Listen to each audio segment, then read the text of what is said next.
As always, looking back to this past week's game against Penn State, obviously just disappointing in the way that we finished. Thought that we continue to get better and better as a football team, and certainly as a defense. I thought first and second down, that was probably the most consistent, the most physical in terms of our execution that we've played probably all season long. At times I thought we were dominant on first and second down, continue to put them behind the chains and force them to kind of get out of their comfort zone. And some of the things that we did where I thought we fell short was something that we have done well all season long, which was executing on third downs and winning one-on-one matchups. We just did not win enough, and I thought the quarterback hurt us more with his feet than he did, obviously, with his arm. I think they were 11 of 23. I think that's the fifth game out of the last 6 that we've held a team under 50% completion percentage. You continue to do that, you're going to be in really good shape. Obviously, we just came up short, and I think the third downs, they were 7 of 14. Obviously, we've been holding teams to, I think we've been 70% or better, or however you want to look at that. They've been 30% or less for most of the season, and we just didn't get off the field at some critical third downs, not just a 3rd and 1 to 2, but some 3rd and longer situations that, to me, was the difference in the football game. Thought we made them earn it at times. Even the last drive of the game, you don't want to give up a big play for a touchdown. You don't want to give up an 18-play drive either. But our guys fought all the way down, and we had our opportunities. I do give them credit. They made more plays than we did in that final drive. But our players need to experience those things. They need to see what it feels like to go into a big environment when you get somebody's best shot, and we did. I thought they came out strong. They were pissed off, from the game that they had against Minnesota, and we got their best effort and got their best shot. And I thought we handled it really well. At times, we just did not execute well enough in some of the critical situations. So, that being said, looking on to Michigan. Certainly an exciting opportunity for us to have a team like this come and play at home again. I've gone against Shea Patterson now. When I was the defense coordinator at South Alabama, we went up there and played Ole Miss, and then of course last season and this season. And my dad was the defensive coordinator when he was at Ole Miss, so I've kind of known about him for a long time and think very highly of him and the way that he plays the game. Certainly, I was a much bigger fan when he was playing with my dad at Ole Miss. Now he just seems to be a pain in the tail. But he's just a very talented football player. He's very gifted. He can make all the throws.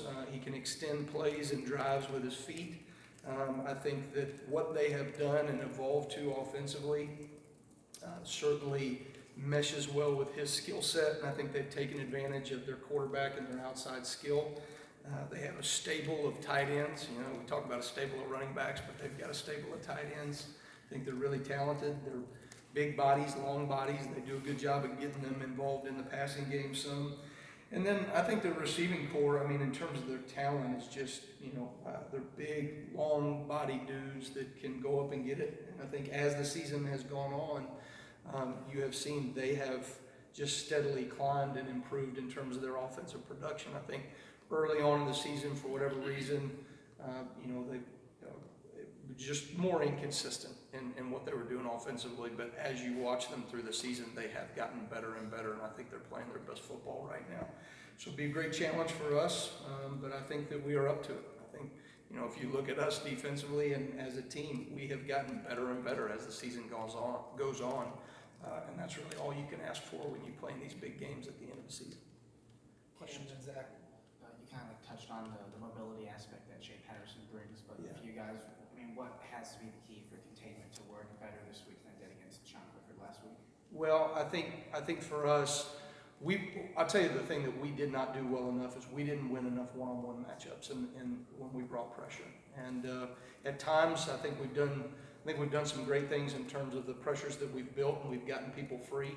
But at other times, we're not going to get somebody free, and we're going to have 6 one-on-one matchups, and we got to win one of those 6 matchups and create pressure on the quarterback. I do think you know, and this is not a discredit to Shea, but he's like most quarterbacks. If you can pressure him, not even necessarily hit him, but if you can pressure him and get him moved off of his space, I do think his accuracy goes down. The thing that he does, though, is you have to be careful of where you push him because he can extend plays and drives outside of the pocket. So for us, it is a complement of pressure and yet still keeping him hemmed in. You know, he's not 6'4", you know, he's a little bit on the shorter side, so, you know, getting in his vision and keeping him out of some throwing lanes is something that's got to be very important to what we do schematically. And certainly I've been facing him long enough now that, you know, we kind of know what works and what doesn't. Zach? In that vein, what's similar, what's different maybe about talking about the way Sean Clifford can get mobile and get downfield with his feet, and the way that Michigan will try to use kind of Shea Patterson's mobility. Yeah. Maybe as both guys that can run probably would rather pass first in a lot of situations, but when they break the pocket, can't hurt you doing it. You know, it's interesting that you bring that up because I think Shea, watching his growth and development over the years from his freshman and sophomore year at Ole Miss, where he was a quarterback that sometimes got a little bit antsy, and you know he knew that, you know, in high school, all that stuff, he could extend plays and extend drives, and he was kind of Johnny Manziel like in terms of the way he extended stuff, and so he would get out of the pocket a whole lot more early in his career. I think they have done a good job of developing him into becoming a more complete pocket passer. You can tell that the emphasis has been for him to stay in the pocket, keep his eyes downfield. I do think one of the best things that, you know, him and Johnny Manziel are probably the two best players that I've faced in terms of when they escape the pocket, they keep their eyes downfield, and that's exactly what he reminded me of when playing him, even when we were at South Alabama. He does a great job of keeping his eyes downfield, always looking to extend drives to throw the ball, not to scramble and rush. Whereas Sean Clifford, I guess, in terms of comparison, you knew when he pulled the ball down, he was going to go and try to get vertical instead of extend plays whenever he pushed out laterally. And that's really what got us is 3rd and 9 situation, 3rd and 7 situation. He stuck his foot in the ground. He's not looking to scramble to get somebody open. He's looking to go. We just didn't execute well enough. Thanks. Coach Allen mentioned that C.J. Person was in there for that 4th and 1. First of all, what could you have done better on that 4th and 1? And then talk about the confidence in having C.J. in there despite his lack of time. Which 4th and 1 are you returning? Well, referring to? Maybe the last one, I guess. Okay, the last one, yeah. You know, what we did not do, I guess, to answer your last question, in terms of the 4th and 1, I thought they caved us in a little too far to I guess the left side of our defense, and we've shifted to a bear front, which is good. You want to be in a bear front. It's basically 5 linemen up. We just shift a linebacker down, and it causes them to push everything back out a single gap more, which is, you don't want them to get vertical on a 4th and 1 situation. If you create too much lateral movement, they can just stick their foot in the ground and get vertical on you. So you want to try to create vertical push, but you also want to push the ball outside the C gaps, you know. And so what we didn't do is when the tight end blocked down, we tried to overplay it. We got washed and then turned inside where there was a vertical seam in the C gap, and then we got pushed a little too far in our B gap right there. And you know, all it takes is a couple inches right there. And then, sorry to answer your question about C.J. Person. You know, it just you know, I think it's a great reminder for our team. In one, how we utilize this 4-game rule with guys that are, you know, that we don't want to play any more than that. That when you travel and you're one of those guys, one of those bodies, you better be ready at any given point in a game. Now, this was certainly an extreme version of that, you know, when it's 4th and 1 to win the game against Penn State on the road. But it's a great reminder for everybody that walks out on that field, or excuse me, everybody that gets on the bus or the airplane, that you got to be ready to roll. Tom and Kevin?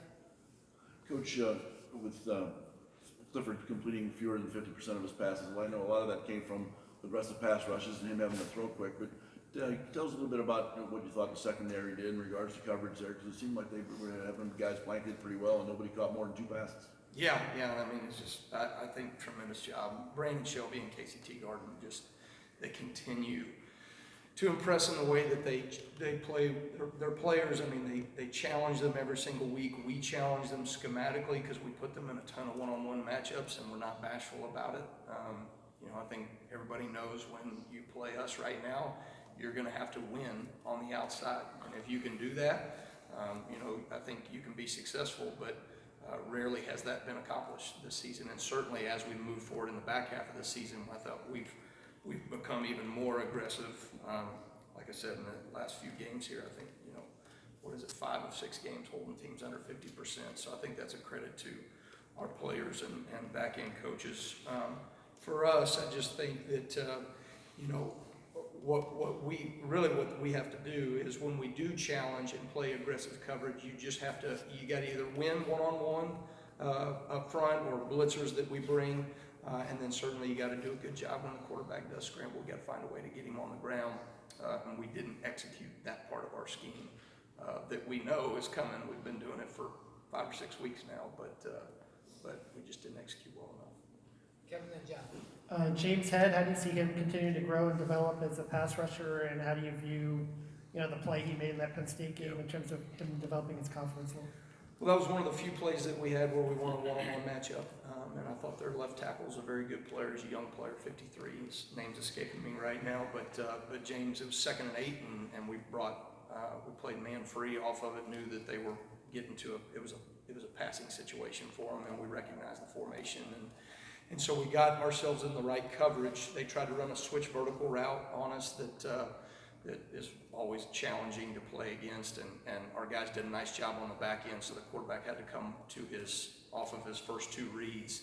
By the time he went to his 3rd read, I mean, James was there, but I thought James just beat the guy clean. He did a nice job of threatening vertically, had a nice move off the edge, and then to finish with one of the moves that we work in our takeaway circuit every single day, which is the swim pattern, but basically finish across his deal. I mean, he executed it to perfection, but we need more of those plays, and I thought that was exciting to see him do that. John, last one. Khalil Bryant has had 10 tackle performances through his last 3 games. I mean, I know hearing he's a very sure tackler, but why has he been so productive in the last few weeks? Well, he trusts our process, he trusts our system and what we're doing.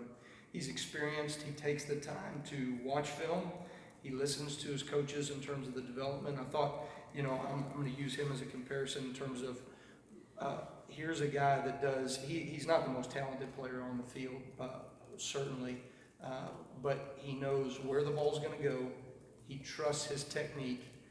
He listens to what we ask him to do specifically every single game, and then he anticipates and make plays. And so the game for us in that game where things broke down, and what we're really stressing to our players is when you get yourself in position to where you don't trust the technique that you play with. Our execution was actually pretty good in the game across the board, but the technique that you execute with, you have to trust that when it matters most. Khalil Bryant is doing that, and that's, to me, why he's our most productive player, even though he's not our most talented player. I think the world of Khalil, and what he's doing right now is phenomenal. All right, Kane, Thank you, guys.